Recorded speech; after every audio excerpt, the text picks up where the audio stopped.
முஸ்லிம் வரம் பார்க்க தற்போது இணையதளத்தில் பதிவு செய்யலாம். www.kathijanika.com. Mobile number 9566065113. வாட்ஸ்அப் மற்றும் போட்டிம் இதே நம்பரில் தொடர்பு கொள்ளலாம்.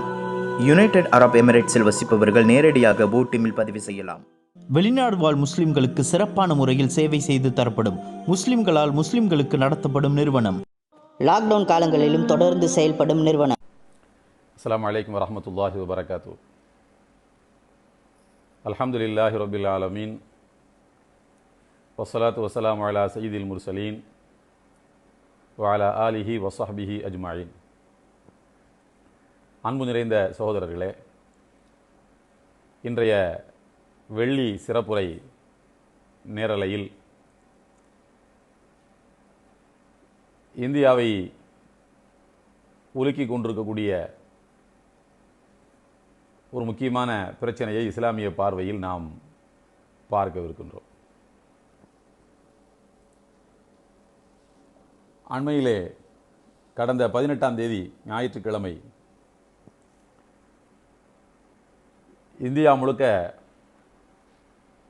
ஒரு பிரச்சனை, அதாவது இஸ்ரேல் நாட்டிலே உருவான பெகாசஸ் எனப்படுகின்ற ஒரு ஸ்பைவேர், ஒரு சாஃப்ட்வேரில் ஒரு ஸ்பைவேர், அதாவது பிறர் பயன்படுத்தக்கூடிய மொபைல் ஃபோன்களை தூரத்திலிருந்தே கண்காணிப்பது, அதை இவங்க ஆக்சஸ் பண்ணுறது, அதை அவர்கள் நடைமுறைப்படுத்துவது, இதற்காக உருவாக்கப்பட்டிருக்கக்கூடிய ஒரு ஸ்பைவேர் தான் பெகாசஸ் என்பது. அது இஸ்ரேல் நாட்டிலே உருவாக்கப்பட்டிருக்கிறது. அது உலகம் முழுக்க இருக்கக்கூடிய தன்னுடைய ஃப்ரெண்ட்லி கண்ட்ரிஸ் எனப்படுகின்ற நட்பு நாடுகளுக்கு மாத்திரம்தான் நாங்கள் அதை விற்போம் என்றும், அந்த நாடுகள் அவற்றை தங்களுக்கு ஆபத்தானவர்கள் என்று கருதக்கூடியவர்களை உளவு பார்ப்பதற்கு அதை பயன்படுத்தி கொள்ள முடியும் என்றும் அதனுடைய தன்மை, அந்த பெகாசஸினுடைய தன்மை அதுதான். இஸ்ரேல் நாடு அப்படி தான் அதை சொல்லியிருக்கிறது. இதில் நமக்கு என்ன பிரச்சனை என்றால், உலகம் முழுக்க சுமார் 50,000 பேர் இப்படி உளவு பார்க்கப்பட்டிருக்கிறார்கள்.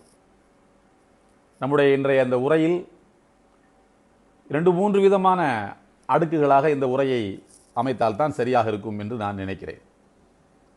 முதலாவது தார்மீக நெறிகள், இரண்டாவது இஸ்லாமிய பார்வை, மூன்றாவது எப்படி இந்த ஸ்பைவேர் வைத்துக்கொண்டு இஸ்ரேல் உலக நாடுகளை ஏமாற்றி கொண்டிருக்கிறது, அது எப்படி ஒரு ஏமாற்று வித்தையை உலக நாடுகளுக்கெல்லாம் காட்டி நம்ப வைத்துக் கொண்டிருக்கிறது என்பது. இப்படி 3 அடுக்குகளாக இதை நாம் பார்க்க வேண்டும். முதலாவது, இந்த பெகாசஸ் எனப்படுகின்ற இந்த ஸ்பைவேரை வைத்து அல்லது வேறு சில காரணங்களை, வேறு சில உபகரணங்களை வைத்து ஒரு தனிநபரை உளவு பார்ப்பது, அல்லது ஒரு அரசை உளவு பார்ப்பது, அல்லது ஒரு அமைப்பை உளவு பார்ப்பது, இவைகளெல்லாம் மனித நாகரிகத்துக்கு எதிரானது என்பது மாத்திரமல்ல, பர்சனல் லிபர்ட்டி எனப்படுகின்ற தனிப்பட்ட உரிமைகளுக்கு, தனிப்பட்ட சுதந்திரத்துக்கு அது எதிரானது. அதுபோல ஒரு மனிதனுடைய டிக்னிட்டி எனப்படுகின்ற கௌரவத்துக்கு, கண்ணியத்துக்கு எதிரானது. இஸ்லாம் என்றைக்குமே தனி மனிதனுடைய கௌரவத்துக்கும் கண்ணியத்துக்கும் எதிரான எந்த செயலையும் செய்வதை ஏற்றுக்கொள்ளவில்லை. அதை நாம் பின்னால் விவரமாக பார்ப்போம். இப்போது நாம் தெரிந்து கொள்ள வேண்டிய விஷயம் என்னவாக இருக்கிறது என்று சொன்னால், இந்தியாவிலே சுமார் 300 பேர் இந்த பெகாசஸ் எனப்படுகின்ற ஸ்பைவேரை வைத்து உளவுக்கு உட்படுத்தப்பட்டிருக்கிறார்கள். இதை செய்தது யாரு செய்ய முடியும் என்றால், ஒன்றிய அரசு தான் இதை செய்ய முடியும். ஏன்னா ஒன்றிய அரசு தான் வாங்கியிருக்கிறதாக குற்றச்சாட்டு இருக்கு. ஆனால் ஒன்றிய அரசிடம் இந்த கேள்விகளை முன்வைக்கின்ற போது, இந்த மாதிரி சாஃப்ட்வேரை, இந்த ஸ்பைவேரை நீங்கள் வாங்கியிருக்கீங்களா, வாங்கி இதை பயன்படுத்தியிருக்கீங்களா, அப்படி எத்தனை பேருக்கு நீங்கள் ஸ்பை பண்ணியிருக்கீங்க, எத்தனை பேரை உளவு பார்த்துருக்கீங்க என்கிற கேள்விகளுக்கு மத்திய அரசு ஒழுங்கான பதிலை இதுவரைக்கும் சொல்லவே இல்லை. மாறாக என்ன சொல்கிறதுனா, அது எழுதி வைத்து படிப்பாங்க இல்லையா, அந்த பதவியேற்பு விழாவின் போது நாங்கள் அதை பாதுகாப்போம், இதை பாதுகாப்போம், நாங்கள் அப்படி நடப்போம், இப்படி நடந்துக்கிறோம் சொல்லி இந்த ஒரு இயந்திரத்தனமான சில சொற்கள் இருக்கின்றன. அது மாதிரியான சொற்களைத்தான் ஒன்றிய அரசு பயன்படுத்தி கொண்டிருக்கிறது. நாங்கள் எல்லாருடைய கண்ணியத்தையும் மதிப்போம், இந்த சுதந்திர தின அன்னைக்கு ஒரு அறிக்கை விடுவாங்க பாருங்க, பெருநாள் அன்னைக்கு ஒரு அறிக்கை விடு, ரொம்ப இயந்திரத்தனமான ஒரு அறிக்கையாக இருக்கும்.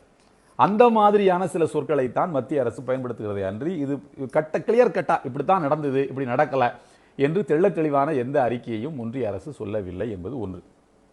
இதிலே உளவு பார்க்கப்பட்டிருக்கக்கூடியவர்கள் பத்திரிகையாளர்கள் சுமார் 40க்கும் மேற்பட்டவர்கள் இதிலே உளவு பார்க்கப்பட்டிருக்கிறார்கள். சொல்லப்போனால் இந்தியாவினுடைய மூத்த, அதாவது சீஃப் ஜஸ்டிஸ் எனப்படுகின்ற உச்சநீதிமன்றத்தினுடைய தலைமை நீதிபதி அவர் ரஞ்சன் கோகாய் அவர் உளவு பார்க்கப்பட்டிருக்கிறார். எப்போது அவர் உளவு பார்க்கப்பட்டாங்கிறது தான் முக்கியம். அவர் உச்சநீதிமன்றத்தினுடைய தலைமை நீதிபதியாக ஆவதற்கு முன்னர் உளவு பார்க்கப்பட்டிருக்கிறார். தலைமை நீதிபதி ஆவதற்கு முன்னாடி ஏன் உளவு பார்க்கப்பட்டிருக்கிறார் என்றால், அவர் மீது ஒரு பெண் பாலியல் புகார் சொல்லியிருக்கிறது. என்னிடத்தில் அவர் அத்துமீறி நடந்து கொண்டார் என்று. அந்த பெண் உளவு பார்க்கப்பட்டிருக்கிறார். அவருடைய கணவர், அவருடைய குடும்பத்தினர் சுமார் 8 பேர் உளவு பார்க்கப்பட்டிருக்கிறார்கள். இவர் தான் அடுத்து உச்சநீதிமன்றத்தினுடைய தலைமை நீதிபதியாக வருவார் என்பதற்காக அவரை வைத்து காய் நகர்த்தி தங்களுக்கு தேவையான ஒரு ஜட்ஜ்மெண்ட்டை, ஒரு தீர்ப்பை பெறுவதற்காக வேண்டி இந்த முயற்சி நடத்தப்பட்டிருப்பதாக கருதுவதற்கு 100% வாய்ப்பு இருக்கிறது. அவர் தான் பாபரி மஸ்ஜிதுக்கு ஜட்ஜ்மெண்ட் கொடுத்தார். பாபரி மஸ்ஜித் ஜட்ஜ்மெண்ட் வரும்போது அவர் தான் தலைமை நீதிபதி. அப்படி சொல்லப்படக்கூடிய இந்த ஜட்ஜ்மெண்ட்டில் கொடுக்கப்பட்டிருக்கக்கூடிய அனெக்சரில் தான் இந்த இடம் ராமர் கோயில் கட்டப்பட வேண்டும், முஸ்லீம்கள் வேறு இடத்தை எடுத்துக்கிடுங்க, சென்ட்ரல் கவர்மெண்ட் உங்களுக்கு இடம் கொடுக்கணும் மத்திய அரசு என்று சொல்லக்கூடிய வாசகங்கள் எல்லாம் இடம்பெற்றிருக்கக்கூடிய அந்த ஜட்ஜ்மெண்ட்டை தருகிற போது உச்சநீதிமன்றத்தினுடைய தலைமை நீதிபதியாக இருந்தவர் ரஞ்சன் கோகாய் அவர் தலைமை நீதிபதி ஆவதற்கு முன்னாடியே உளவு பார்க்கப்பட்டிருக்கிறார். அவர் உளவு பார்க்கப்படுவது ஏன் என்றால், அவரை இந்த மாதிரி நெருக்கடி கொடுத்து அவர் மேலே இருக்கக்கூடிய அந்த பாலியல் புகாரை வச்சு, நீ இந்த மாதிரி ஜட்ஜ்மெண்ட் தரவில்லை என்று சொன்னால் உன்னை நாங்கள் நெருக்கடிக்கு ஆளாகி உன்னை அசிங்கப்படுத்துவோம், அவமானப்படுத்துவோம் என்பதற்காக உளவு பார்த்து அவரை இதுபோல ஒரு ஜட்ஜ்மெண்ட்டை அவர் வாயிலிருந்து வர வைத்திருக்கிறார்கள், ஒரு பேனாவால் எழுத வைத்திருக்கிறார்கள் என்று புரிந்து கொள்வதற்கு ரொம்பவே வாய்ப்பு இருக்கிறது. இந்த ஸ்பை வேற அவங்க பயன்படுத்தின விதத்தை பார்க்கக்கூடிய ஒரு நேரத்தில் இவ்வாறு தங்களுடைய சொந்த லாபங்களுக்காக இதை அவர்கள் பயன்படுத்தியிருக்கிறார்கள். அவர்கள் என்று நான் சொல்வது மத்திய அமைச்சரவையில் இருக்கக்கூடிய சக்தி வாய்ந்த 2 நபர்கள், அதாவது மோடி, அமித்ஷா, அந்த 2 பேரும். இதில் ஒரு பெரிய விஷயம் என்னவென்றால், அவர்கள் உளவு பார்த்தவர்களுடைய லிஸ்ட்டில் ஆர்எஸ்எஸ்ஸினுடைய தலைவர்களும் வருகிறார்கள். இவர்களுடைய அமைப்பினுடைய மதர்பாடியே ஆர்எஸ்எஸ் தான். பிஜேபியினுடைய மதர்பாடி தாய் அமைப்பு ஆர்எஸ்எஸ் தான். அதுபோல தன்னுடைய சொந்த அமைச்சரவையினுடைய சகாக்கள், ரயில்வே அமைச்சராகவும் ஐடி மினிஸ்டராகவும் இருக்கக்கூடிய அஸ்வின் வைஷ்ணவ் அவருடைய பேர், அஸ்வின் வைஷ்ணவ் வேவு பார்க்கப்பட்டிருக்கிறார். இவர் பிஜேபிக்குள்ளே இருந்து கொண்டு கலக குரல் எழுப்பி கொண்டிருப்பவர். அதனால் அவர் வேவு பார்க்கப்பட்டிருக்கிறார். ஆர்எஸ்எஸ் தலைவர்கள் வேவு பார்க்கப்பட்டிருக்கிறார்கள். இதனால் நம்முடைய ஆட்சியை கவிழ்ப்பதற்கு யார் யாரெல்லாம் சதி செய்கிறார்கள் என்று அந்த 2 பேரும் மற்றவர்களை பற்றி தெரிந்து கொள்ள விரும்பி இருக்கிறார்கள். அதனால் இப்படி அவர்கள் வேவு பார்த்திருக்கிறார்கள். மொத்தத்தில் சுருக்கமாக சொல்ல போனால், இந்த வேவு பார்க்கப்பட்டவருடைய லிஸ்ட்டில் இந்த 300 பேர் கொண்ட லிஸ்ட்டை நம்ம வெளியிடப்பட்டக்கூடிய லிஸ்ட்டு தோராயமாக நமக்கு வெளிவந்திருக்கக்கூடிய தகவலை பார்க்கும்போது பத்திரிகையாளர்கள், ஆர்எஸ்எஸ் தலைவர்கள், சொந்த கட்சியினுடைய தலைவர்கள், அதே போல சமூக செயற்பாட்டாளர்கள், சமூக இயக்கங்களை நடத்தி கொண்டிருப்பவர்கள், இவர்களெல்லாம் உளவு பார்க்கப்பட்டிருக்கிறார்கள். என்ன அர்த்தம்? இது எப்போ ரொம்ப கோரா, ரொம்ப ரொம்ப அழுத்த திருத்தமாக எப்போது இந்த உளவு நடந்திருக்குன்னு சொன்னால், 2019 பாராளுமன்ற தேர்தலுக்கு முந்தைய காலகட்டங்களில் தேர்தல் கமிஷனராக இருக்கக்கூடியவர்களுடைய அதிகாரிகளுடைய மொபைல் போன்கள் உளவு பார்க்கப்பட்டிருக்கின்றன. இதெல்லாம் எதற்காக என்று சொன்னால், நமக்கு எதிராக இந்த நாட்டில் யார் யாரெல்லாம் என்னென்னலாம் பேசிக்கிட்டு இருக்காங்க என்று தெரிந்து கொள்வதற்காக உளவு பார்ப்பு என்பது நடந்திருக்கிறது. இது ரொம்ப முக்கியமான விஷயம் என்னவென்று சொன்னால், உளவு பார்க்கப்பட்டவர்களுடைய லிஸ்ட்டில் முஸ்லீம் தலைவர்கள், இஸ்லாமிய அமைப்பினுடைய தலைவர்கள்னு யாருமே கிடையாது. இது ரொம்ப பாசிட்டிவான ஒரு விஷயம். அதாவது என்னன்னா, அந்த சக்தி வாய்ந்த அந்த 2 நபர்களும் நம்முடைய ஆட்சிக்கு எதிராக, குறிப்பாக இந்திய அரசுக்கு எதிராக முஸ்லீம்களோ முஸ்லீம் தலைவர்களோ சதி செய்வார்கள் என்று அவர்கள் உள் மனசு சொல்லலை. அவர்கள் அதை நம்பவும் இல்லை. அதனால தான் முஸ்லீம் அரசியல் கட்சியினுடைய தலைவர்கள் யாரும், முஸ்லீம் சமுதாயத்தினுடைய தலைவர்கள் யாரும் உளவு பார்க்கப்பட்டதாக தகவல் இல்லை. இவர்களால் நமக்கு ஆபத்து இல்லை என்று இந்த சக்தி வாய்ந்த 2 பேரும் நம்புகிறார்கள். அதிகாரம் குவிந்த பதவியில் இருக்கக்கூடிய 2 உள்துறை அமைச்சரும் பிரதமரும் நம்புகிறார்கள். இன்னும் சொல்ல போனால், கொரோனா கோவிட்-19 என்கிற வியாதியை பரப்புனதே முஸ்லீம்கள் தான், தப்லீக் ஜமாத்து தான், அது முஸ்லீம்களுடைய வியாதி என்று காட்டிக்கொண்டிருந்த நேரத்திலும் கூட அவர்கள் முஸ்லீம் தலைவர்களுடைய டெலிஃபோன்களை டேப் பண்ணலை, ஒட்டு கேட்கல. ஏனென்றால் அவர்களுக்கே தெரியும் நம்ம சொல்றது பொய்யுண்டு, நாம சொல்றதுல கடுகளவு உண்மை இருக்குமானால் முஸ்லீம்கள் தலைவர்களை டேப் பண்ணியா என்று சொல்லியிருக்க வேண்டும் அல்லவா? அதுவும் நடக்கவில்லை. அப்படியானால் இந்த நாட்டுக்கு ஆபத்தானவர்கள் முஸ்லீம்கள் கிடையாது, இந்த அரசுக்கு ஆபத்தானவர்கள் முஸ்லீம்கள் கிடையாது என்று அரசை நடத்தக்கூடியவர்களை நினைத்துக் கொண்டிருப்பதன் காரணமாகத்தான் முஸ்லீம்கள் இங்கே உளவு பார்க்கப்படவில்லை. இது ஃபர்ஸ்ட் சப்ஜெக்ட், முதலாவது விஷயம். அடுத்து, இஸ்ரேலில் இருந்து இந்த பெகாசஸ் என்கின்ற இந்த ஸ்பை வேற வாங்கியிருக்காங்க பாருங்க. இஸ்ரேல் எப்படி இந்த உலக நாடுகளை ஏமாத்தி இருக்கு, ஐரோப்பிய நாடுகளை ஏமாத்தி இருக்குன்னு பாருங்க. இந்த பெகாசஸ் வர்றதுக்கு முன்னாடியே உளவு பார்க்குற வேலை நடந்துட்டு தான் இருக்கு உலகம் முழுக்க. சொல்ல போனால் நம்முடைய இளைஞர்களில் யாராவது இந்த சாஃப்ட்வேர் இந்த துறையில் வந்து கைதேர்ந்தவர்கள் இருந்தால் போதும். வீட்டில் இருந்துக்கிட்டே வந்து யாருடைய ஃபோனை வேணாலும் ஆக்சஸ் பண்ண முடியும், யாருடைய ஃபோனை வேணாலும் ஸ்பை பண்ண முடியும், கேமராவை ஆன் பண்ண முடியும், அவனுடைய மைக்ரோஃபோனை வந்து ஆன் பண்ண முடியும். அதற்கான சாஃப்ட்வேர்கள் ரொம்ப சிம்பிளாக கிடைக்குது. ஆனால் இஸ்ரேலிருந்து இவங்க ஏன் வாங்குறாங்க என்பது ரொம்ப முக்கியமானது. இஸ்ரேல் என்பது அவ்வளோ பெரிய டெக்னாலஜியில் வளர்ந்த நாடா? உலகத்தில் அறிவுத்துறையில் கொடிகட்டி பறக்கக்கூடிய நாடா? இல்லை, இல்லை, இல்லவே இல்லை. நான் கடந்த 10 ஆண்டுகளுக்கு மேலாக அதை சொல்லிக் கொண்டு வருகிறேன். இஸ்ரேல் என்பது அறிவுத்துறையிலோ கண்டுபிடிப்புகளிலோ முன்னேறிய நாடு கிடையவே கிடையாது. எதனால் இப்படி அழுத்தம் திருத்தமாக சொல்கிறோம் என்று சொன்னால், அப்படிப்பட்ட உலக வல்லரசு நாடுகளுக்கு செல்லப்பிள்ளையாக இருக்கக்கூடிய, இதுவரைக்கும் சுமார் 30,000-40,000 சர்வதேச ஒப்பந்தங்களை மீறி இருக்கக்கூடிய ஒரு பயங்கரவாத நாடாக இருக்கக்கூடிய இஸ்ரேல், டெக்னாலஜி நான் ரொம்ப பெருசாக வளர்ந்தவன், எனக்கு தெரியாமல் உலகத்தில் எதுவுமே நடந்துவிட முடியாது என்று ஊரையும் உலகத்தையும் பொய் சொல்லி நம்ப வைத்துக் கொண்டிருக்கக்கூடிய அந்த இஸ்ரேலுடைய டெக்னாலஜியை வீழ்த்தக்கூடிய அளவில் அங்கே இருக்கக்கூடிய ஹமாஸ் இயக்கம் என்பது வைத்துக் கொண்டு ஒரு நாடு அல்ல, ஒரு கார்பரேஷன் மாதிரி தான் ஹமாஸ் இயங்கி கொண்டிருக்கிறது. இஸ்ரேல் நாட்டுக்கு கீழே ஹமாஸ் ஒரு சின்ன கார்பரேஷன் மாதிரி இயங்கிக்கிட்டு இருக்குது. அந்த ஹமாஸை கூட இவங்களால வீழ்த்த முடியலையே. ஹமாஸ் இஸ்ரேலுடைய எல்லா டெக்னாலஜியும் தூக்கி விழுங்கி விடக்கூடிய அளவுக்கான டெக்னாலஜியில் ரொம்ப கைதேர்ந்த ஒரு குழுவாக, போராளி குழுவாக இருந்து வருகிறது. சொல்ல போனால் இப்போ இந்த ரமதானுக்கு இந்த காலகட்டங்களில் 11 நாட்கள் ஹமாஸுக்கும் இஸ்ரேலுக்கும் இடையில யுத்தம் நடந்தது. அப்போ இஸ்ரேல் என்ன அறிவிச்சாங்க?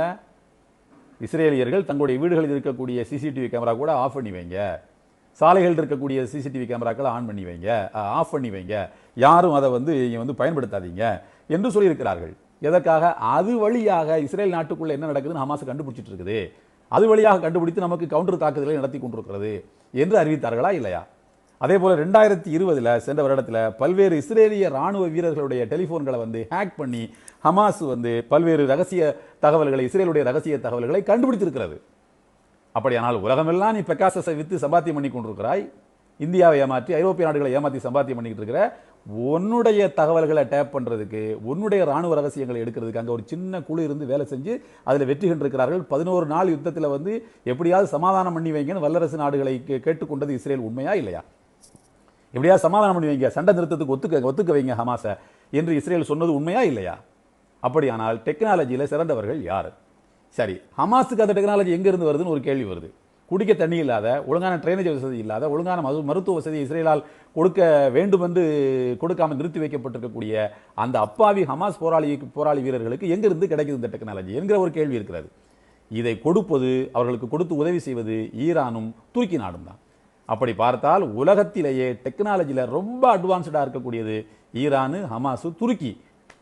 இவங்கள்ட்ட இருந்து இது போல ஸ்பைவேரை வாங்கி இந்த நாட்டினுடைய நன்மைக்காக, இதனுடைய நாட்டுக்கு எதிராக சதி செய்யக்கூடிய நாங்கள் உளவு பார்க்க போறோம்னு சொல்லி இந்தியா வாங்கியிருந்தா, ஐரோப்பிய நாடுகள் வாங்கியிருந்தா உங்களை புத்திசாலி நேர்த்துக்கலாம். ஒரு கணக்குப்படி நீங்கள் அங்கேயும் ஏமாந்திருக்கிறீர்கள். சரி, உண்மையிலே இவங்க ஏமாந்திருக்காங்களா அல்லது வேணும்னு தான் இஸ்ரேல்கிட்ட வாங்கியிருக்காங்களா என்று பார்க்க, இன்னும் இஸ்ரேல் ஹமாஸை பற்றி சொல்றதுக்கு நிறைய விஷயங்கள் இருக்கு. உண்மையிலே இவங்க ஏமாந்திருக்காங்களா அல்லது வேணும்னு வாங்கியிருக்கிறாங்களா என்று கேட்டால் இவர்கள் வேண்டும் என்று வாங்கியிருப்பதற்கான வாய்ப்புகள் தான் அதிகம். ஏன் தெரியுமா? இந்தியாவை ஒரு இராணுவ புரட்சியின் மூலம் ஆரியவர்தி இந்து ராஷ்டிராவாக மாற்ற வேண்டும் என்பது இங்கே இருக்கக்கூடிய அபினவ் பாரத் என்ற அமைப்பினுடைய கனவு திட்டம். இந்தியாவில் எடுக்கக்கூடிய இது போன்ற படுபயங்கரமான முயற்சிகள், ஆங்காங்கே குண்டு வைத்து முஸ்லிம்கள் மேலே பழிய போடுறது, அதன் மூலமாக முஸ்லிம்களை இந்த நாட்டுக்கு பெரிய கேடு என்று காட்டுவது, இப்படியெல்லாம் காட்டி இந்துத்துவ சக்திகள் இங்கே ஒரு ஆரியவர்தி இந்து ராஷ்டிராவை நிறுவக்கூடிய அந்த முயற்சியில் வெற்றி பெற்று விட்டால், பாலஸ்தீன போராளிகள் இஸ்ரேலை தாக்கும் போது அங்கே இஸ்ரேல் தோற்று போய்விட்டால், இந்தியாவில் சில மாநிலங்களை இஸ்ரேலுக்காக ஒதுக்குவது, செகண்ட் இஸ்ரேலாக இந்தியாவில் ஒரு பகுதியை அங்கீகரிப்பது என்பதற்கு இந்த ஆரியவர்தி இந்து ராஷ்டிராவுக்காக பாடுபடக்கூடிய இந்துத்துவ சக்திகள் முயற்சி எடுத்துக் கொண்டிருந்தன. ஒருவேளை இவர்களுடைய இந்த முயற்சி இந்தியாவில் தோற்று போகுமானால், ஆரியவர்தி இந்து ராஷ்டிராவை நிறுவுவதற்கான முயற்சி இந்தியாவில் தோற்று போகுமானால், அங்கே இஸ்ரேலில் இவர்களுக்கு அடைக்கலம் தருவதற்கும் இவர்கள் இஸ்ரேல் நாடும் இங்கே இருக்கக்கூடிய அபினவ் பாரத் இது மாதிரியான அமைப்புகளும் ஒத்துக்கொண்டிருக்கின்றன என்பதற்கு புரோஹித்தின் லேப்டாப்பில் இருந்தது என்ன? புரோஹித் என்று சொல்லக்கூடிய ஒரு கலோனல், ராணுவத்தில் இருக்கக்கூடிய கலோனல் போஸ்டிங்கில் இருந்தவர். அவர் தான் ராணுவத்துக்கு வாங்கப்பட்ட ஆர்டிஎக்ஸ் வெடிமருந்துகளை கள்ளத்தனமாக கடத்தி பல்வேறு பள்ளிவாசல்களையும் அங்கேயும் இங்கேயும் குண்டு வச்சு பள்ளிகளை முஸ்லீம்களை மேலே போட்டது அவன் தான். அப்போ அவனுக்கும் இஸ்ரேல் நாட்டுக்கும் உறவு இருப்பது உண்மை. அவனை காப்பாற்றுவதற்கு முயற்சி செய்து கொண்டிருக்கக்கூடிய இங்கே இருக்கக்கூடிய ஆர்எஸ்எஸ்னுடைய கள்ள குழந்தைகளாக இருக்கக்கூடியவர்கள் எல்லாம் வேண்டும் என்று தான் இஸ்ரேலிடம் பணத்தை கொடுத்து அதை வாங்கியிருப்பதற்கான வாய்ப்புகள் அதிகம் இருக்கிறது. வேண்டும் என்று இவர்கள் அதை செய்கிறார்கள். மொத்தத்தில் சுருக்கமாக சொல்லப்போனா முஸ்லீம்கள் யாரும் உளவு பார்க்கப்படலை. தலைவர்கள், பத்திரிகையாளர்கள் முஸ்லீம்கள் சில பேர் உளவு பார்க்கப்பட்டிருக்கலாம். பத்திரிகையாளர் என்ற அடிப்படையில் இஸ்லாமிய இயக்கத்தினுடைய தலைவர்கள், இஸ்லாமிய தலைவர்கள், சமுதாயத்தின் தலைவர்கள் யாரும் உளவு பார்க்கப்படவில்லை. இத்தனைக்கும் கோவிட்-19 மேலே அந்த பரப்புனது முஸ்லீம்கள் தான் பழிய திரும்ப திரும்ப போட்டாங்க. ஊடகங்கள் அதற்கு பச்சையாக துணை போச்சு. அதனால தான் ஊடகங்கள் இப்போது அந்த பாவத்துக்கு தான் தண்டனையை அனுபவித்துக் கொண்டிருக்கிறார்கள். கொஞ்சம் கூட கூச்ச நாச்சம் இல்லாமல், வெட்கம் இல்லாமல், ஈவு இறக்கம் இல்லாமல் அடக்கி ஒடுக்கப்பட்டிருக்கக்கூடிய ஒரு சமுதாயத்து மேலே நோய்களை பரப்புறான பழிய போட்டிங்களா, பாவிகளே அனுபவிங்க நல்லா. இப்போ நீங்கள் உங்களை ஸ்பை பண்ணுறாங்கல்ல, உங்களை உளவு பார்க்குறாங்கல்ல, இப்போ கதறீங்கல்ல, உங்கள்கிட்ட என்ன யோக்கியம் இருந்தது, என்ன நாணயம் இருந்தது? மோடியை ஊதி ஊதி பெருசாக்குனீங்களா? குஜராத்தில் வந்து பாலாரும் தேனாரும் ஓடுதுன்னு சொன்னீங்களா? இப்போ அனுபவிங்க. இப்போ மக்கள்கிட்ட தானே வர்றீங்க, எங்களுக்கு நியாயம் வேணும்னு சொல்லிட்டு. கவர்மெண்ட் உங்களால் நியாயம் கேட்க முடியுமா? அந்த கவர்மெண்ட் தான் கேட்குற கேள்விக்கு பதில் சொல்லிடுமா? அப்படிப்பட்ட ஒரு சிந்தனை தெளிவு உள்ளவங்கள அரசாங்கம் நடத்திட்டு இருக்காங்க? கிடையாது. இப்போ தெரியும் உங்களுக்கு, இப்போ தெரியும் இந்தியாவில் வாழக்கூடிய முஸ்லீம்கள் எவ்வளோ பெரிய கொடுமைகளை இந்த மாபாவிகளால் அனுபவித்துக் கொண்டிருந்தார்கள். அந்த பாவம் உங்களை சும்மா விடவே விடாது. அதுக்கு தான் இப்போ நீங்கள் அனுபவிச்சுக்கிட்டு இருக்கீங்க. இது ஒரு பகுதி. இப்போ முஸ்லீம்கள் யாரும் உளவு பார்க்கப்படவில்லை என்பதிலிருந்து முஸ்லீம்களால் இந்த நாட்டுக்கு அச்சுறுத்தல் கிடையாது என்பதை நடுவண் அரசில் இருக்கக்கூடிய, ஒன்றிய அரசில் இருக்கக்கூடியவர்களே புரிந்து வைத்திருக்கிறார்கள். அதனால தான் முஸ்லீம்களை உளவு பார்க்கல அப்படிங்கிற தகவலை நாம் அழுத்தம் திருத்தமாக உலக நாடுகளுக்கு சொல்ல நாம் கடமைப்பட்டிருக்கிறோம். இந்தியாவில் அந்த பிரச்சாரத்தை வேகமாக முன்னெடுத்து செல்ல வேண்டிய கடமையும் நாம் சுமந்திருக்கிறோம். இது 2வது விஷயம். அடுத்து 3வது கட்டமாக இஸ்லாமிய பார்வைக்கு நாம் வரணும். உளவு பார்ப்பது என்பது இஸ்லாமிய அடிப்படையில் இஸ்லாமிய உளவு பார்க்கறத எப்படி எடுத்துக்கிடுது என்பதை நாம் இப்போ பார்க்கணும். பொதுவாகவே உளவு பார்க்கறது என்பது கொஞ்சம் அருவருப்பான செயல் தான். கொஞ்சம் இழிவான, கொஞ்சம் அல்ல, ஒரு இழிவான செயல் அது. ஒருத்தர் குற்றவாளியோங்கிற சந்தேகம் இருக்குது. அவரால் நாட்டுக்கோ சமுதாயத்துக்கோ ஒரு பேராபத்து சூழ்ந்து விடுமோ என்கிற ஒரு கவலை இருக்கிறது. அந்த மாதிரி சந்தர்ப்பங்களில் நாட்டின் நலனை கருதி அல்லது சமூகத்தின் நலனை கருதி அல்லது ஒரு ஒழுக்கம் இந்த மண்ணிலே நிலைநாட்டப்பட வேண்டும் என்கிற அக்கறையில் சில குற்றவாளிகளை உளவு பார்க்கிறது என்பது உலகம் முழுக்க ஏற்றுக்கொள்ளப்பட்டிருக்கக்கூடிய உண்மை. அதை இஸ்லாமும் ஒத்துக்கொள்கிறது. அதே நேரத்தில் ஒரு மனிதனுடைய குறைகளை மாத்திரமே தேடி தேடி தேடி தேடி அலைவதை இஸ்லாம் அறவே வெறுக்கிறது. குரானில் 2 உளவு பார்க்கறதுக்கு 2 சொற்கள் பயன்படுத்தப்படுது. ஒன்று தஹஸ்ஸுஸ், இன்னொன்று தஜஸ்ஸுஸ். தஹஸ்ஸுஸ், தஜஸ்ஸுஸ். தஹஸ்ஸுஸ் என்று சொன்னால் தேடி செல்வது. அதாவது அவருடைய நன்மை, யாரை தேடி போகிறோமோ அவருடைய நன்மைக்காகவோ அல்லது நம்முடைய நன்மைக்காகவோ சமூக நன்மைக்காகவோ ஒரு ஆளை தேடி போகிறது. உதாரணமாக பாருங்கள், யாக்கூப் அலைஹிஸ்ஸலாம் அவர்கள் தன்னுடைய மகன்களை பார்த்து சொல்கிறாங்க, இது ஹபு ஃபதஹஸ்ஸஸு மின் யூசுஃப வ அஹீஹி, யூசுஃபை அவருடைய சகோதரரை நீங்கள் தேடி கண்டுபிடித்து வாருங்கள், தடம் பார்த்து போங்க, எங்கே இருப்பாங்கன்னு பாருங்கள், எப்படியாவது அவங்கள கூட்டிட்டு வாங்க என்று சொல்வதற்கு காரணம், அதில் யூசுப் நபிக்கும் நன்மை இருக்குது, இவங்களுக்கு ஒரு மன ஆறுதல். இது நல்ல நோக்கத்துக்காக செய்யப்படுவது, இது வரவேற்கத்தக்கது. அது தஜஸ்ஸுஸ்னு ஒன்று இருக்குது. அது என்னென்னா உளவு பார்க்குறது, ஒரு மனிதனுடைய தீய நடத்தைகளை மாத்திரம் கண்காணிப்பது. உதாரணத்துக்கு ரஞ்சன் கோகாய் இருக்கிறார் பாருங்கள், அவரை பற்றி ஒரு ஐஏஎஸ் அதிகாரிகிட்ட உரையாடி கொண்டு அவர் சொன்னார், உள்ளத்தால் ரொம்ப நல்ல மனுஷன், ரொம்ப ஒரு அப்பாவிமான மனுஷன், அவள் அப்பாவும் அப்படி தான் ரொம்ப நல்ல மனுஷன், ஆனால் என்ன செய்யறது, அவர்கிட்ட எப்படி ஒரு பலகீனம் இருக்குது, ஆகினால் அவர் மாட்டிக்கிட்டார் என்று சொல்லி காட்டினார். இப்போ ரஞ்சன் கோகாயினுடைய அந்த தனிப்பட்ட நல்ல பண்புகளை அவ்வளவு பார்த்தார்கள்? இல்லை. அவர் மீது சுமத்தப்பட்ட பாலியல் புகாருடைய உண்மைத்தன்மையை கண்டறிய அதில் எப்படி அடுத்த கட்டத்தில் அவர் மூவ் பண்ணுறாரு, இதை வச்சு அவரை எப்படி நாம் பிளாக் பண்ணி பாபரி மஸ்ஜித் இருந்த இடத்தை கையகப்படுத்தலாம் என்பதற்காகத்தான் அந்த உளவு வேலை நடந்துச்சு. இதுக்கு பேர் தஜஸ்ஸுஸ். இதை அல்லாஹ் அருள்மறையாம் திருக்குர்ஆனிலே சொல்கின்றான், வலா தஜஸ்ஸஸு யா அய்யுஹல்லதீன ஆமனு இஜ்தனிபு கஸீரன் மினல்-ظن, பிறரை பற்றிய தீய எண்ணங்களை நீங்கள் தவிர்த்துக் கொள்ளுங்கள், பெரும்பாலானவற்றை தவிர்த்துக் கொள்ளுங்கள். இன்ன பாலல்-ظنி இஸ்முன், சில எண்ணங்களே பாவம், இப்படி செஞ்சிருப்பானோ என்று நினைத்து கொண்டு உளவு பார்க்கிறது பாவம். வலா தஜஸ்ஸஸு, நீங்கள் யாரும் யாரையும் நீங்கள் உளவு பார்க்க வேண்டாம் என்று எல்லாம் வல்ல அல்லாஹ் தஆலா அருள்மறையாம் திருக்குர்ஆனில் 49 அத்தியாயத்தில் 12வது வசனத்திலே சொல்லி காட்டுகிறான். இது ஒரு விஷயம். அடுத்து, உளவு பார்த்தல் என்பது அது மனித பண்பு கிடையாது, மனிதன் செய்கிற வேலை கிடையாது. இதை எப்படி நாம் சொல்கிறோம்னா, சூரத்துல் ஜின் என்ற அத்தியாயம் 72வது அத்தியாயத்தில் 8, 9, 10 ஆகிய 3 வசனங்களில் அல்லாஹ் ஒரு செய்தி சொல்கிறான். என்னவென்றால், ஷைத்தான்கள் வானலோகத்தில் அல்லாஹ் மலக்குகளுக்கு கட்டளை இடுவான். கட்டளையிடுவான் அல்லவா, அந்த கட்டளையை கேட்கும்போது மலக்குமார்கள் அல்லாஹ்வை புகழ்ந்து துதித்து அந்த கட்டளையை வாங்கி கொண்டு ஒருவர் மற்றவரிடத்திலே உரையாடி கொள்வார்கள். எனக்கு இன்னைக்கு இப்படி கட்டளையிடப்பட்டிருக்கு, இன்னைக்கு இப்படி கட்டளையிடப்பட்டிருக்கு என்று உரையாடும் போது அதை ஷைத்தான்கள் போயிருந்து, அது ஜின்னுகள் போயிருந்து, தீய ஜின்னுகள் போயிருந்து ஒட்டு கேட்டு அதை இங்கே குறி சொல்லக்கூடியவனுடைய காதுகளில் அதில் 1க்கு 99 கலந்து சொல்லுவாங்க. இதுதான் ஒட்டு கேட்கறது. வானத்தில் மலக்குமார்கள் பேசுவதை ஷைத்தான்கள் தான் ஒட்டு கேட்டு கொண்டிருந்தார்கள். அப்போ அது யாருடைய பண்பு? ஷைத்தானுடைய பண்பு. நபிகள் நாயகம் ஸல்லல்லாஹு அலைஹி வஸல்லம் வருகைக்கு பிறகு அப்படி ஒட்டு கேட்கக்கூடிய அந்த ஆற்றல் ஷைத்தான்களிடமிருந்து பறிக்கப்பட்டு விட்டன. அவர்கள் நட்சத்திரங்களால் விரட்டி அடிக்கப்பட்டார்கள். வஜஅல்நாஹா ருஜூமன் லிஷயாத்தீன், ஷைத்தான்களை விரட்டி அடிப்பதற்கு அந்த நட்சத்திரங்கள் அமைக்கப்பட்டிருக்கின்றன என்று எல்லாம் வல்ல அல்லாஹ் தஆலா முறையாக திருக்குர்ஆனில் சொல்கிறான். இப்போ சூரத்துல் ஜின்னுக்கு வாங்க. வ அன்னா லமஸ்னஸ் ஸமாஅ, நாங்கள் வானத்தை தொட்டு தடவி பார்த்தோம். தொட்டு தடவி பார்க்கறதுனா இருட்டுக்குள்ள அப்படியே தடவி பார்க்கறதுக்கு தான் லமஸ்னான்னு சொல்றது. அதாவது உளவு பார்க்கறது, அப்படியே என்ன நடக்குது என்ன நடக்குதுன்னு. வஅன்னா லமஸ்னஸ் ஸமாஅ ஃபவஜத்னாஹா முலிஅத் ஹரஸன் ஷதீதன் வ ஷுஹபா, கடுமையான காவலர்களால் அது நிரம்பி இருக்கிறது, தீச்சுவாலைகளால் அது நிரம்பி இருக்கிறது. வஅன்னா குன்னா நக்உது மின்ஹா மகாஇத லிஸ்ஸம்இ, ஒட்டு கேட்பதற்காக அங்கே நாங்கள் அமரக்கூடியவர்களாக இருந்தோம். இதுக்கு முன்னால் உள்ள காலகட்டங்களில் ஒட்டு கேட்பதற்காக நாங்கள் வானத்தில் இருக்கக்கூடிய அந்த இடங்களில் போய் நாங்கள் அமரக்கூடியவர்களாக இருந்தோம். ஃபமன் யஸ்தமிஇல் ஆன், இப்போது யார் ஒட்டு கேட்கிறாரோ யஜிது லஹு ஷிஹாபர் ரஸதா, அவர் தீச்சுவாலைகளைத்தான் பெற்றுக்கொள்கிறார், விரட்டி அடிக்கப்படுகிறார்கள் அப்படின்னு அர்த்தம். இதனால் அன்னாலா நத்ரி அஷர்ருன் உரீத பிமன் ஃபில் அர்த் அம் அராத பிஹிம் ரப்புஹும் ரஷதா, இப்படி ஒட்டு கேட்பதை தடுப்பதன் மூலம் இந்த உலகத்தில் வாழுகிற மனிதர்களுக்கு நன்மை நாடப்பட்டிருக்கிறதா அல்லது தீமையை நாடப்பட்டிருக்கிறதா என்பதை நாம் அறிய மாட்டோம். அல்லாஹ் நன்மை நாடி இருக்கிறானா அல்லது தீமை நாடப்பட்டிருக்காங்கிறது எங்களுக்கு தெரியல என்று ஷைத்தான்கள் பேசிக்கொள்ளக்கூடிய செய்தியை எல்லாம் வல்ல அல்லாஹ் தஆலா 72 அத்தியாயம் சூரத்துல் ஜின்னில் 8, 9, 10 ஆகிய வசனங்களில் சொல்லி காட்டுகிறான். அப்போ இது ஷைத்தானுடைய பண்பு, இது மனித பண்பு கிடையாது. ஒட்டு கேட்கறது, மாமியார் பேசுகிறத மருமக ஒட்டு கேட்கறது, மருமக பேசுகிறத மாமியார் ஒட்டு கேட்கறது, நாத்தனாரும் மாமியாரும் பேசிக்கிட்டு இருக்கிறத பொண்ணு வாழ வந்த பிள்ளை ஒட்டு கேட்கறது, கணவரும் மனைவியும் வாழ வந்த பிள்ளையும் பேசிக்கிட்டு இருக்கிறத நாத்தனாரும் மாமியாரும் சேர்ந்து ஒட்டு கேட்கறது, இவைகளெல்லாம் அருவருப்பானவைகள், தீய செயல்கள். ஒட்டு கேட்டு என்னத்தை சாதிக்க போறீங்க? செல்ஃபோனில் ஒருத்தர் என்ன பேசிக்கிட்டு இருக்கான்னு சொல்லி தெரியாத மாதிரி பக்கத்தில் வந்து நின்று ஒட்டு கேட்கறது எல்லாம் நல்ல மனித பண்பே கிடையாது, நல்ல பண்புகள் கிடையாது. நஹ்னு நஹ்கும் பில்-பவாஹிர், வெளிப்படையில் என்ன நடக்கிறதோ அதை கொண்டு மட்டுமே நாம் ஒரு மனிதனை பற்றி முடிவு செய்வோம் என்று நபிகள் நாயகம் ஸல்லல்லாஹு அலைஹி வஸல்லம் அவர்கள் கூறியிருக்கிறார்கள். அதுதான் ஒழுங்கான செயல்.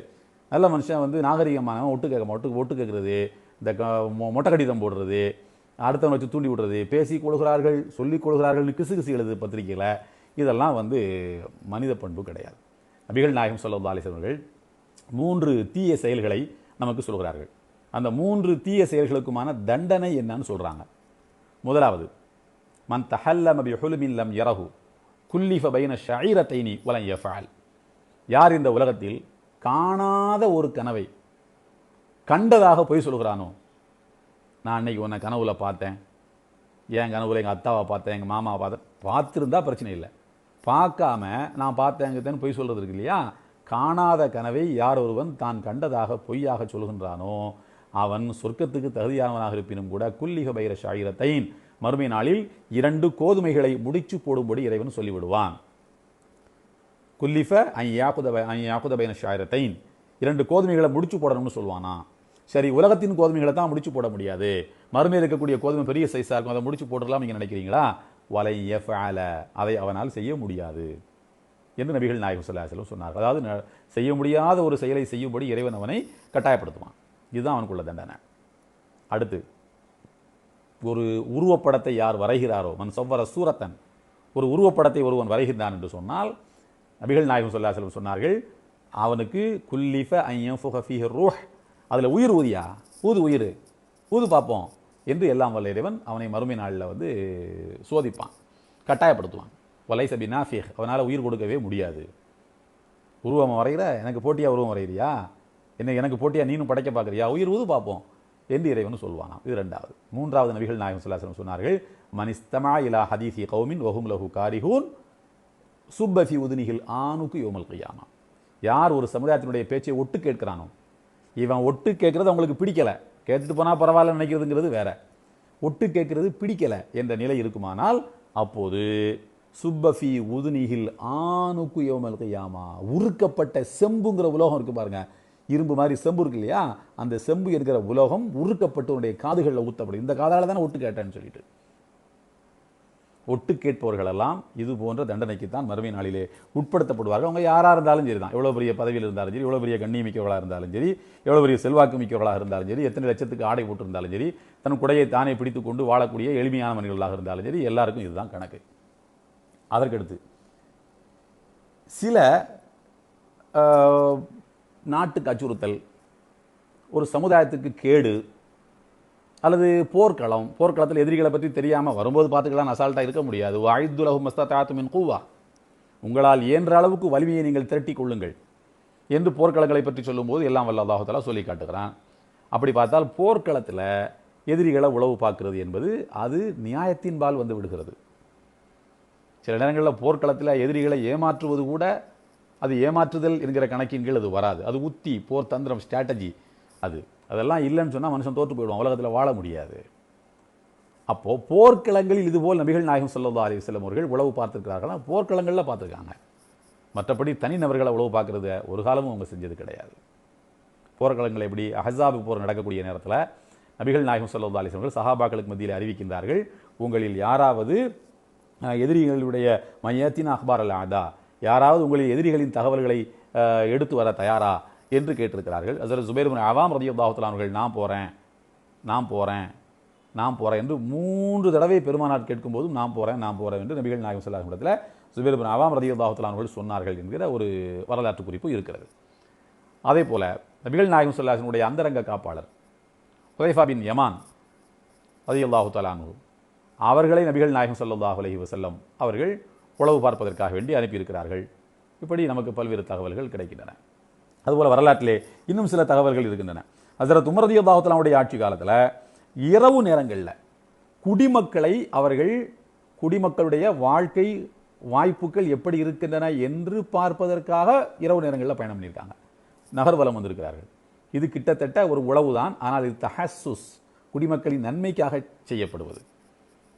குடிமக்களை உளவு பார்த்தல் என்பது அவருடைய நன்மைக்காக, எத்தனை பேர் பசியில் இருக்கிறாங்க, எத்தனை பேர் தேவை இருந்தும் கேட்காம இருக்கிறாங்க என்பது மாதிரியான அந்த சூழல்களை கண்டுபிடிப்பதற்காக.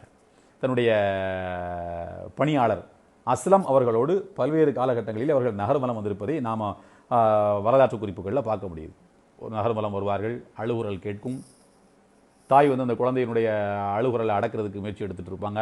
ஏமா அந்த குழந்தைக்கு பாலை கொடுக்க வேண்டியதானு சொல்லி கேட்கும்போது, நாங்கள் சாப்பிட்டா தான் அந்த குழந்தைக்கு எனக்கு பால் ஊறும், நான் சாப்பிட்றதுக்கு ஒன்றும் இல்லை, இப்போ ஏன் ஒன்றும் இல்லை, ரேஷன் பொருட்களுக்கு தந்ததெல்லாம் காலியாக போச்சு என்று அந்த பெண்மணி சொல்ல, ஹஸரத் உமர் ரலியல்லாஹு தஆலா தன்னுடைய முதுகில் மாவு மூட்டையை சுமந்துக்கிட்டு அந்த வீட்டில் கொண்டு வந்து கொடுத்தாங்க என்பதெல்லாம் வரலாறு. அப்போ அவருடைய வேலைக்காரர் அஸ்லம் சொல்வார், நீங்கள் ஏன் மாவு மூட்டையை சுமக்கணும், நான் சுமந்துக்கிறேன்னு சொல்லும்போது, மறுமை நாளில் என்னுடைய சுமைகளை நீ சுமப்பாயா, செய்ய வேண்டிய கடமையை செய்ய தவறியவன் என்கிற ஒரு குற்றச்சாட்டுக்கு நான் ஆளாயிருப்பேனே, அந்த சுமையை நீ ஆகிரத்தில் சுமக்க உன்னால் முடியுமா, நான் தானே என் குற்றத்தை சுமந்தாகணும் என்று ஹஸரத் உமர் ரலியல்லாஹு தஆலா அவர்கள் சொல்வார்கள். இப்படி குடிமக்களின் நன்மைக்காக குடிமக்களை உளவு பார்த்த வரலாறுகள் உண்டு. குடிமக்களை எப்போ தான் உளவு பார்த்துருக்காங்கன்னா, மன்னராட்சி காலத்தில் தான் எவன் சந்தேகத்துக்கிடவனை பிடிச்சி சிரச்சேதம் பண்ணு, யார் அங்கே கைதட்டி, வா அங்கே இழுத்து அடி கொலை பண்ணு, இதெல்லாம் மன்னராட்சி காலம். இப்போ அப்படி அல்ல, மக்களால் தேர்ந்தெடுக்கப்பட்ட அரசுகள் என்று சொல்லப்படுகின்ற ஒரு ஆட்சியில் இது போன்ற கொடுமைகள் நடக்கிறது என்று சொன்னால், அப்போ தனிநபர்களுடைய பர்சனல் லிபர்ட்டிக்கு என்ன மரியாதை இருக்குங்க, என்ன நம்பிக்கையில் வாழ்கிறதுங்க. இவர்களெல்லாம் உளவு பார்க்குறது ரொம்ப ஃபேமஸ் ஆனவங்க. ஸோ அந்த புத்தி போகவே போகாது. அதாவது காற்று வீசினா கூட நமக்கு எதிராக யாரும் சதி பண்ணுறானோ, திடீர்னு மின்னல் வெட்டினா கூட நமக்கு எதிராக யாரும் சதி பண்ணுறானோ, திடீர்னு யாராவது ஓங்கி ஒரு குரல் எழுப்பினா நமக்கு எதிராக யாரும் சதி பண்ணுறானோ, இந்த உணர்வுலாம் யாருக்கு வரும்னா கோழைகளுக்கு தான் வரும். தைரியமானவன், வீரம் உள்ளவன் யாரையும் உளவு பார்க்க மாட்டான். விட்டு நாம் நல்லா நடக்கிறோம், நம்மளை யார் என்ன பண்ண முடியும், அல்லாஹ் நான்னு தான் நடக்க போகுது அப்படிங்கிற நம்பிக்கையில் யார் தான் இருக்க முடியும்னா ஒரு தைரியசாலியால் தான் இருக்க முடியும். கோழைகள் தான் மற்றவர்களை உளவு பார்த்து கொண்டிருப்பார்கள் என்பது உளவியலில் இருக்கக்கூடிய ஒரு பெரிய உண்மை. அதே மாதிரி பார்த்தீங்கன்னா, உமர் ரலியல்லாஹு தஆலா அவர்கள் ஒரு தடவை அப்துர் ரஹ்மான் பின் அவுஃப் ரலியல்லாஹு தஆலா அவர்கள் சொல்கிறாங்க, அப்துர் ரஹ்மான் அவங்க இன்னைக்கு இருக்கக்கூடிய கார்ப்பரேட் நிறுவனங்களுக்கு நிகரானவர். அப்துர் ரஹ்மான் பின் அவுஃப் ரலியல்லாஹு அவ்வளோ பெரிய செல்வந்தர். அவங்களுக்கு வேறு ஆட்கள்லாம் இருக்காங்க, யாரை கூப்பிட்டாலும் தான் கூட பள்ளிவாசலில் படுத்துக்கிட்டு வெளியூர்லேருந்து வந்திருக்கக்கூடியவர்களை பாதுகாக்கிறதுக்கு பள்ளிவாசலில் படுக்கணும் அப்படிங்கிறது உமர் ரலியல்லாஹு தஆலாவுக்கு துணைக்கு ஆள் தேவை.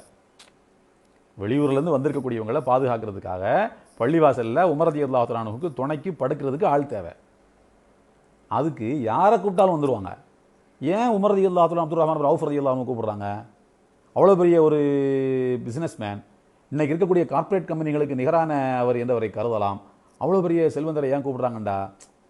செல்வம் வந்து அதுக்கு இதுக்கு சம்பந்தம் இல்லை, நீ அல்லாஹ்வுடைய அடிமை, கூப்பிட்டா வரணும் அப்படிங்கிறது தான் அவன் நோக்கம். ஒருவர் மாற்றி ஒருவர் தூங்கும்போது இன்னொரு வணக்க வழிபாட்டில் ஈடுபட்டு கொண்டிருக்கிறார்கள், அவர்கள் கண்காணிச்சிக்கிட்டு இருக்கிறாங்க.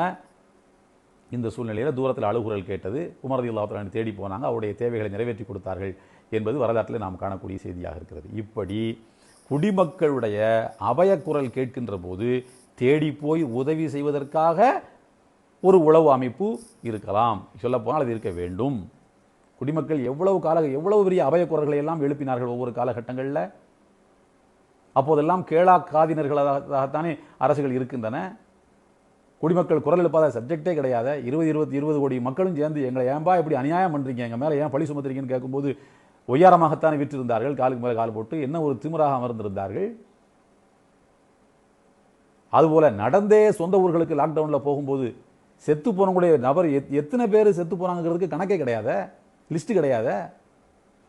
ஏன் கொரோனா செகண்ட் வேவில் எரிக்கப்பட்ட பிணங்கள், கொரோனா பாசிட்டிவ் எரிக்கப்பட்ட பிணங்கள் எத்தனை பேர் அப்படிங்கிறதுக்கு லிஸ்ட்டு உண்டா இந்த நாட்டில்?